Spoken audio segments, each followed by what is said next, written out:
Fine boy, wait till you come steal for my market, for my better. What did you come to steal my better, you this boy?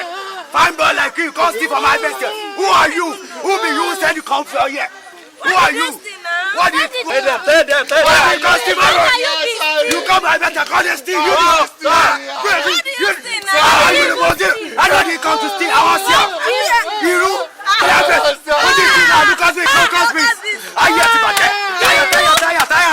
Tire. Hey, look at this. Where's the tire? Where's the tire? Where's the tire? Go bring the tire. You the tire, Steve. I'm not there. You hear me? Hear me? Burn on. Burn him.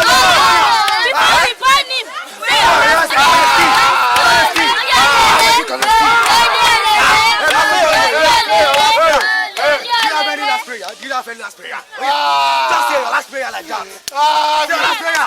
Sorry. My last prayer. Everybody, an album is coming out from Uncle Boge. The title of the film is Ere Osupa. Please go and buy it. Your kids need it. And make sure you follow me on Instagram. It's the Boge Official. By October, the album will be released. Thank you. Charlie, why me? I beg, no. That's your boy. That's I kill your boy.